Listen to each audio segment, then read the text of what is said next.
Ladies and gentlemen, first of all, I'd like to thank the Global Agenda for having partnered me in this breakfast. And I would like to give a special thanks to Nicholas Evans and his staff. And I would not like to forget David Derrick and all his staff who worked so hard in bringing out one of the finest supplements of Pakistan that has ever been produced. It's a tremendous effort. People like Saki Aknain, Adrian Murdoch, Taimur Ahmad, Eric, all of them worked very hard. I would like to thank Minister Shaukat Aziz. Shaukat worked on the telephone to get us the necessary ads for this supplement, and I thank him and his staff. And somebody who's not here, Mr. Abdul Hafiz Sheikh, he really helped. He's the Minister for Privatization and Investment, and I must say that he really got on the telephone and made his pitch to make sure the supplement comes out. And also, I would sure not like to forget my staff at Pathfinder Group who put this all together, especially selecting the people from 1,750 participants. Ladies and gentlemen, I sent out 250 invitations. I thought 110 will accept, 190 accepted, and 20 were added to the list later on. So you can imagine, Mr. President, the response for this breakfast. At 7:30 in the morning, your staff was very worried that it's going to be dark. How are people going to come? And I thank the President. He overcome certain bureaucratic this thing. He made a promise to me, and as I know him, he kept that promise. I want to apologize for the cramped space, but I wanted to give you the opportunity to speak to the President, interact with the President, and I wanted the President to have the privilege of talking to you. I want to acknowledge people like Gareth Evans from the International Crisis Group, Dr. Tayyab Kamali, who brings a special greeting from Sheikh Nayan, and also David Lyman, my friend from Thailand, Mr. and Mrs. Samuel Huntington, my fellow panelists on the business on terrorism, Bruce Hoffman, Jessica Stern, Michael Elliott, and a number of them, Nand and Jeet Khemka, and Drew Sawney. Drew's grandfather, when Pakistan was made in 1947, there was a sugar mill on the high seas. Drew's grandfather said, no, the mill will come to Pakistan, and he sold that thing for 1 rupee. For 1 rupee, Now, and the Godrejas and the Bajads are here, and I thank them also for being here. Now, I can claim something. Nobody in this room knows the President for a longer period than I do, for over 40 years. And and I can claim something else which I found to be one of his strengths. His colleagues will go from time to time and said, Ikram Sehgal has criticized you. And he will say to them, this objective criticism, leave him alone. For a military man, that takes some doing. And ladies and gentlemen, we've had the freest press in the history of Pakistan, in the history of South Asia, let me tell you. Now, the President has had the courage to alter the course of destiny of Pakistan. That takes some doing. He said something which was very revealing the other day. He said, all of us have to change. Everybody. I have to change. That is a very revealing thing. There are 3 options open to us, as he has said to you. Adventurism. After 9/11, no more. Benign neutrality. Doesn't suit our culture. And constructive engagement, of course, I'm sure the President is going to talk about it.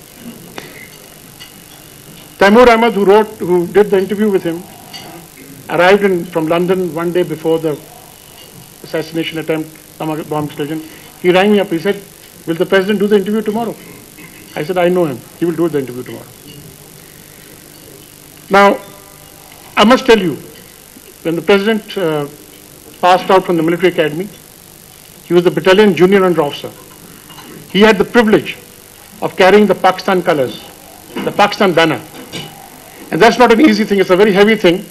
And your left hand is kept up here. And if you do it for about 40 minutes or 1 hour or 1.5 hours, it does get numb. Ladies and gentlemen, the man who's still carrying the colors symbolically for Pakistan, the President of Pakistan. Thank you. Thank you very much. Thank you.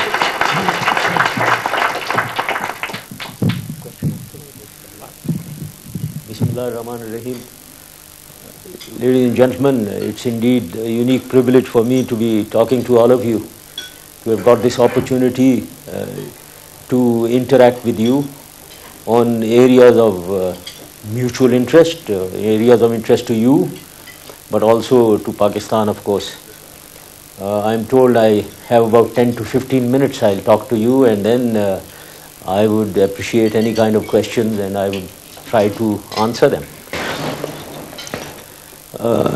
Ladies and gentlemen, after the end of the Cold War, the strategic focus of the world shifted from the West, from an orientation of East-West conflict, NATO, Warsaw Pact, Soviet Union, United States.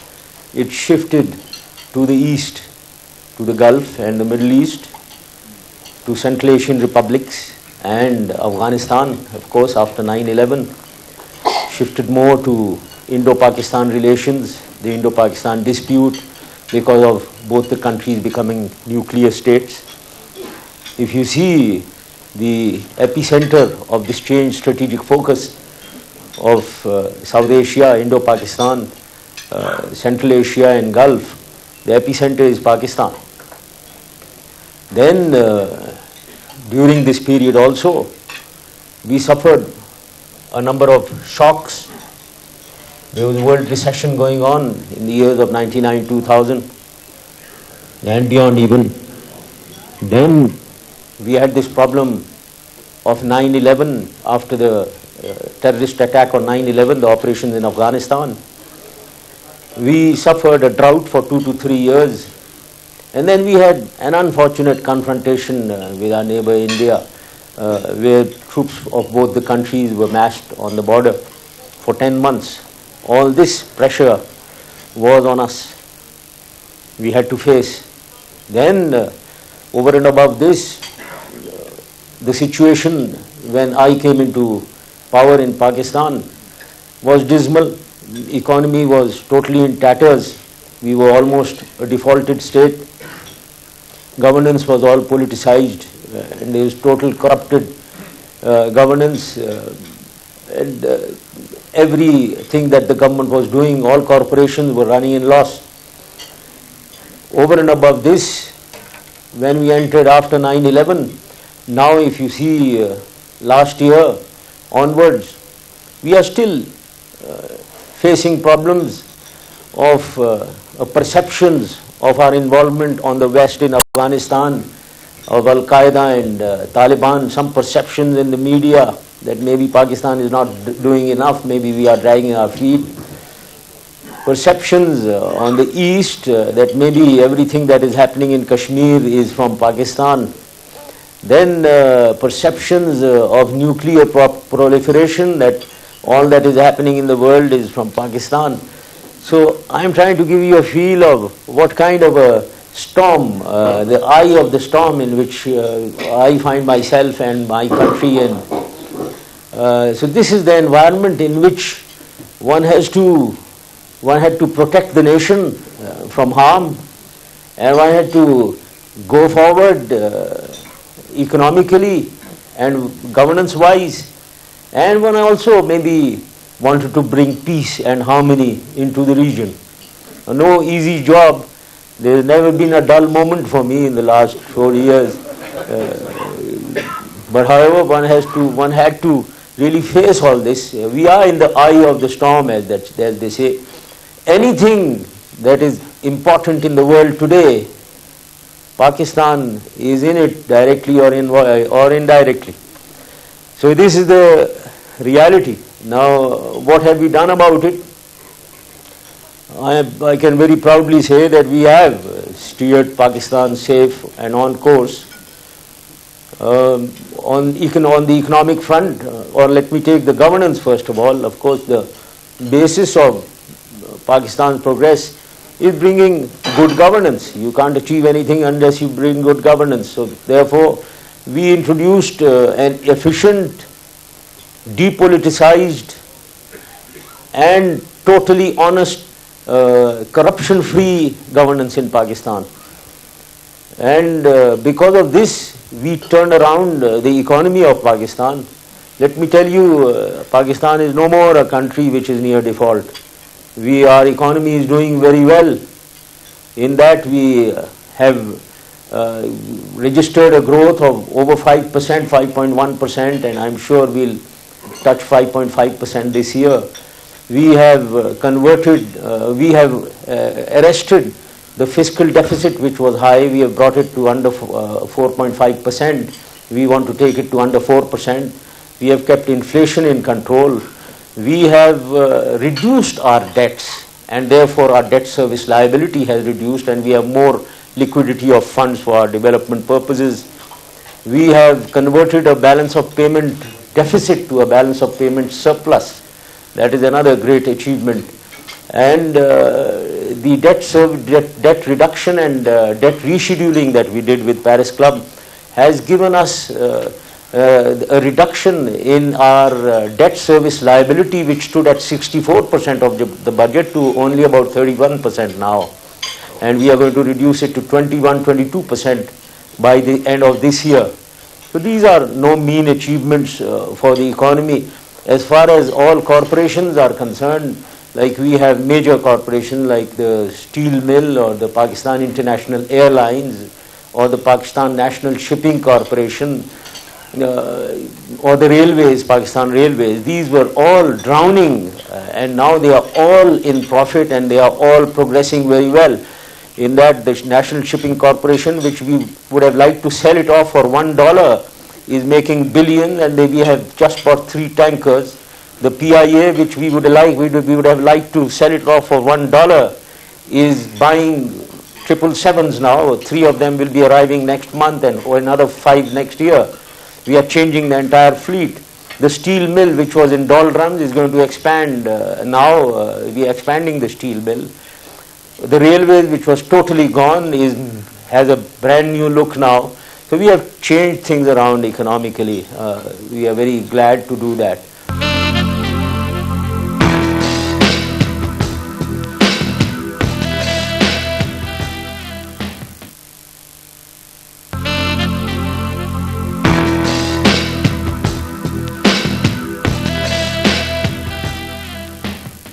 So this is the achievement.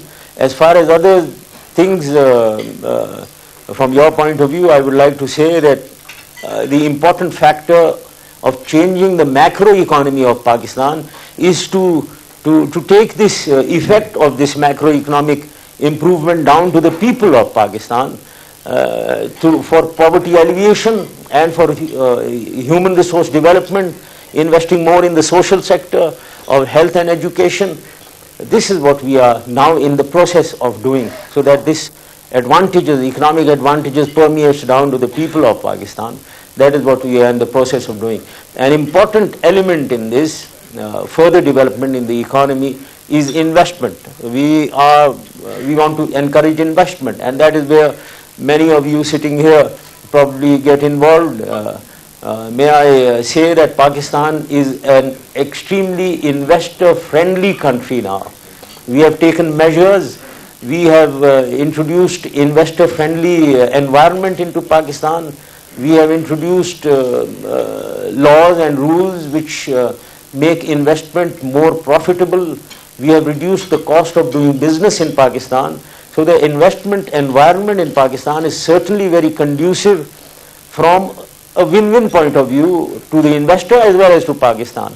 I know that all the foreign investors in Pakistan, who are more than 600 firms in Pakistan, have made a profit of 20 to 60% last year. Now that is not a mean profit at all. We don't grudge them that, as long as Pakistan also gains. So therefore, investment-wise, I think Pakistan is a location which you need to examine as a hub, as a center, as an industrial base for projecting it into the region. That is what I would urge you to do. The last point that I would like to talk about is the geostrategic or geopolitical situation around us. With India, as you may have heard, a good beginning has been made.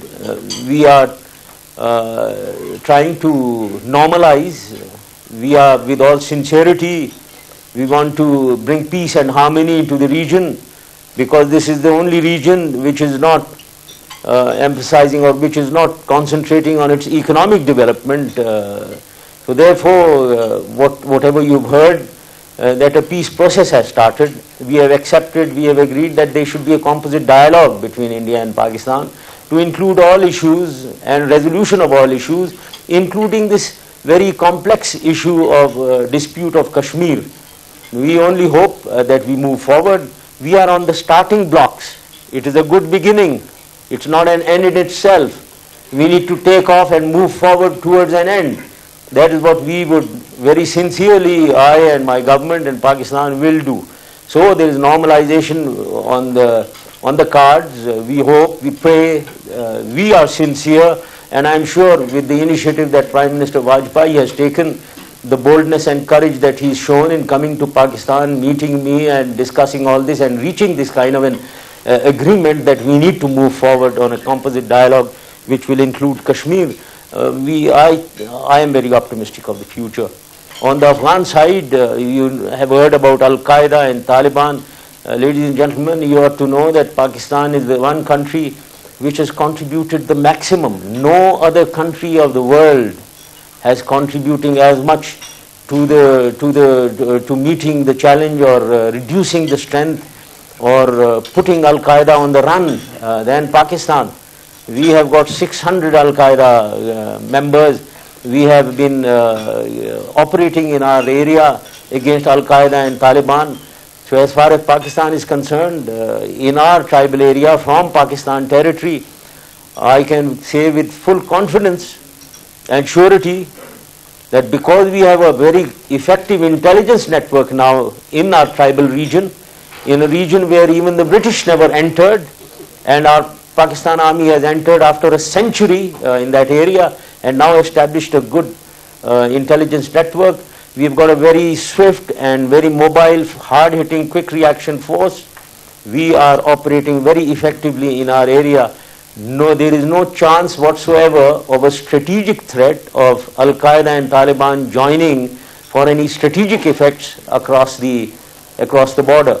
Same operations have to be done on the Afghan side because it's the same treacherous, empty, mountainous area, and there are operations going on that side. So I'm very sure futuristically, I'm extremely optimistic that things on the western border are moving on the correct lines, on the correct direction towards the accomplishment of the Bonn process which is being done. The latest developments there of a constitution being approved through a Loe Jirga and elections coming about, I am sure things will politically improve in Afghanistan, militarily they will improve, and the reconstruction effort is already, more effort is going into it. So things are improving there also. So this is what I thought I'll give you a very short bird's eye view of what we have faced. The eye of the storm, we remain in the storm, but we are negotiating our way across. We are in a minefield, as I keep saying, we need to avoid the mines and go across and come out safe. We have done that, but we have to persevere and take our country forward into a more dynamic and progressive future for us. I thank you very much, ladies and gentlemen. For all that I have said, I would say you need to come to Pakistan and see things for yourselves before really taking my word for granted. Thank you very much, ladies and gentlemen.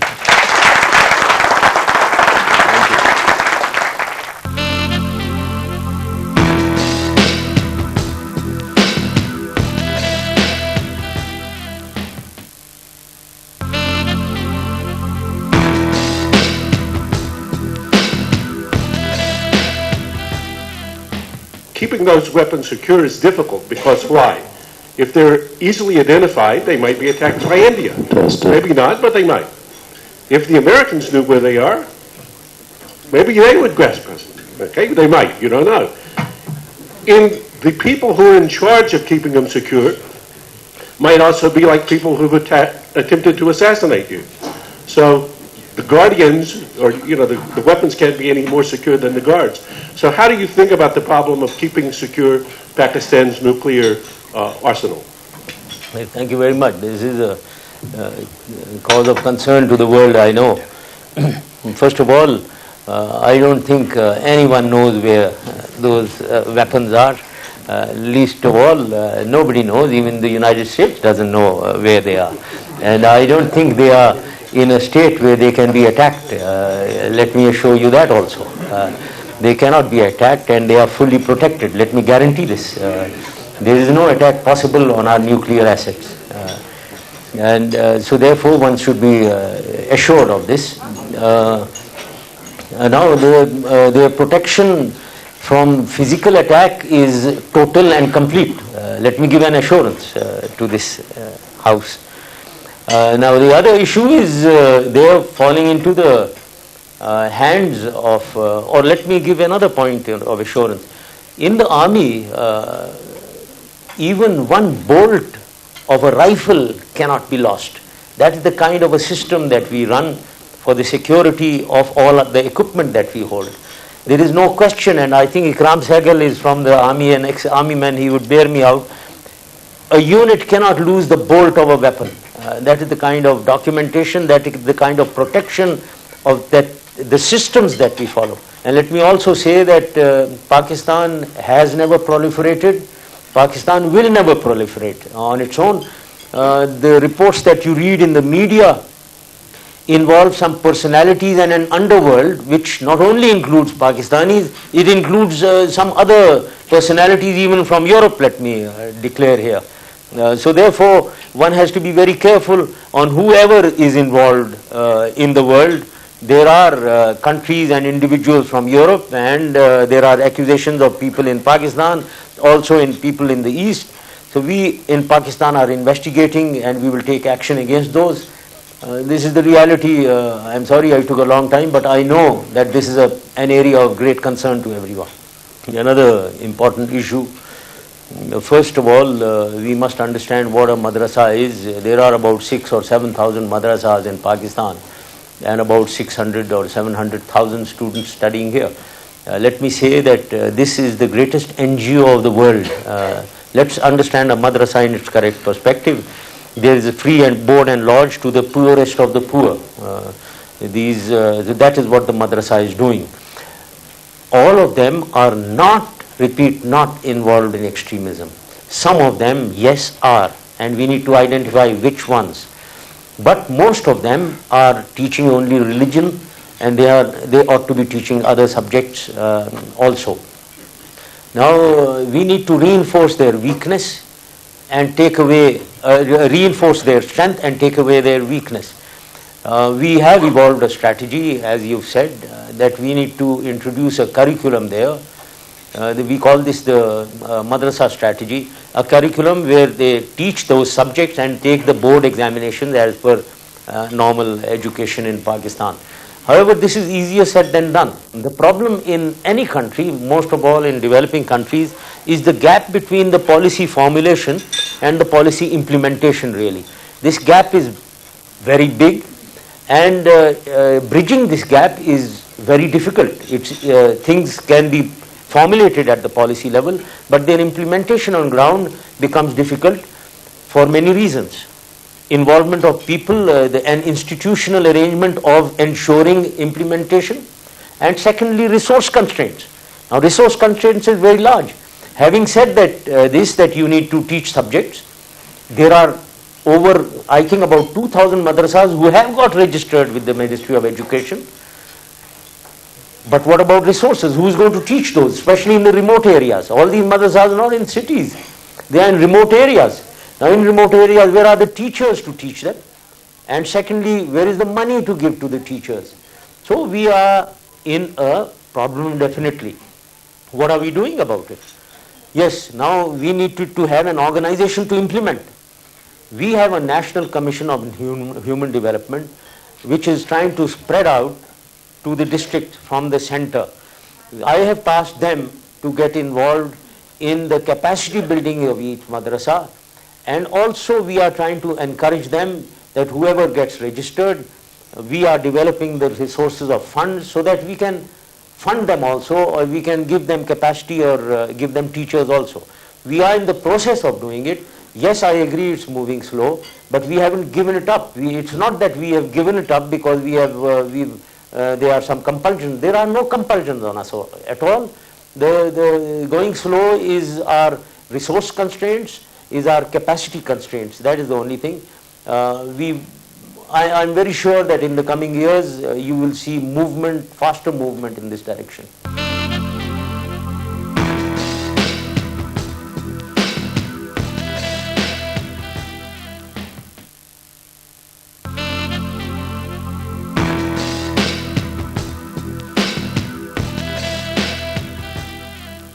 I'd like to ask, if I could, a two-part question about a painful, sensitive, and important subject that I suspect is on a lot of minds here this morning.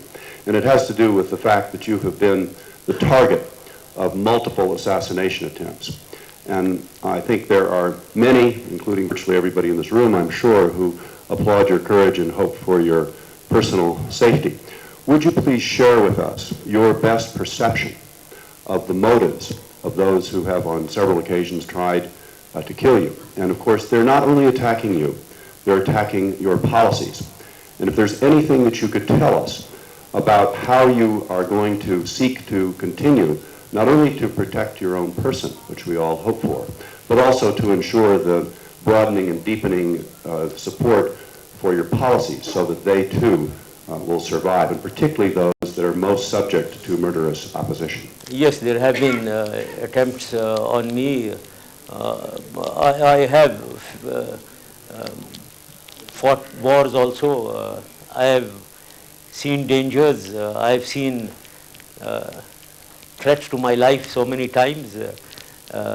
Maybe I haven't consumed my 9 lives, and I am still going on. I would like to say that I take it as occupational hazard because I'm stepping on so many toes. The main ones, of course, we are fighting against terrorism. We are fighting against extremism in Pakistan. Now this has 2 very serious dimensions. One is the Al-Qaeda and Taliban and their abettors in Afghanistan, or operating from our area in Afghanistan. We are moving very strongly against them. As I said, an intelligence setup and a quick reaction force, we have operated against them. Very recently, we surrounded a group and we killed 9, arrested 18. Many of them were with people with head money. One of them was a person who was head of the East Turkestan movement in China. So therefore, I'm moving against them very aggressively. So its fallout is there, of course. They wouldn't like me to be moving so aggressively against them. So that is one of the, but I am very sure with resolve. They are on the run. I am sure that we will rid our country of this menace of any foreigner operating in our country in anywhere in the world at all. So I am sure we'll either eliminate them or they'll run out of our country, and it'll improve the security. The other issue is of our own sectarian and religious extremism within Pakistan. We are addressing this in a big way through addressing the source of this extremism. Again, as I say, we need to obviously adopt, I need to adopt security measures for myself, and I'm a great violator of all those security measures to the annoyance of my security staff. But I'm sure we are on the winning side, and I'm very sure that we'll be able to control all these negative tendencies and eliminate them from our society. I'm very sure of it. Well, I'm glad I have the last question. Mr. President, I can't tell you enough what a treat and honor it is to be here and to listen to you. I guess every group, when we come to talk about development, they talk about education. And I come from an education system in the United Arab Emirates. I'm from the Higher College of Technology, for those of you who have seen me before. I would like to know a little bit more in specificity your plans and in terms of education for Pakistan. What priorities you have given to education and particularly how are you planning to fund it? Because we all know we're a knowledge economy, and I'm glad that I have this opportunity to ask you on education, because I believe it's the key to everything in any given society. We have strategized on all issues, on the human resource development, or in the social sector, in the health and education. In education, the strategy that we are following, we know that the education standard is very, very poor in Pakistan. The literacy level is poor. So the strategy that we are following is, number one, improve the literacy level in Pakistan. Number two, improve the quality of primary and secondary education. Number three, introduce technical education in the secondary level and also technical schools, technical institute, to take away people from the mainstream of education to the technical side. Number four, we have introduced a new higher education commission to improve the quality of higher education, college and university level in Pakistan. And we put a very dynamic personality in charge of this, who has produced a university ordinance to improve the university education. And lastly is the Madrasa education that we spoke of. These are the 5 areas where we are addressing. Now the funding is the problem. Yes, sir. Any amount of fund is welcome. Let me tell you that for higher education, you'll be surprised. The funding that we have given from our own resources, because we generated the fund, the taxes that I spoke of, the revenues that we have collected, has increased by 3,000%. 3,000%. That is the allocation that we've made to higher education. So, but sky is the limit. I mean, we are giving still, it should be 10,000% actually increase. So with the increase in revenue collection, we will certainly be allocating more to education. And we are encouraging the private sector to come in a big way. They are in a big way. My foreign minister's wife is running the biggest private sector school organization in Pakistan. So that is not accounted actually in the allocations of public sector really. So therefore, international community is giving us a lot of funds, and I would request the international community actually to give us more funds for the social sector, especially education. And our focus will remain on education, because futuristically that is the way forward of any nation to develop. The human resource capital has to be developed. That is the future of any country. We understand that, and we would like to welcome any funding to Pakistan's education. Well, thank you very much, ladies and gentlemen. It was a most fruitful interaction. Thank you very much.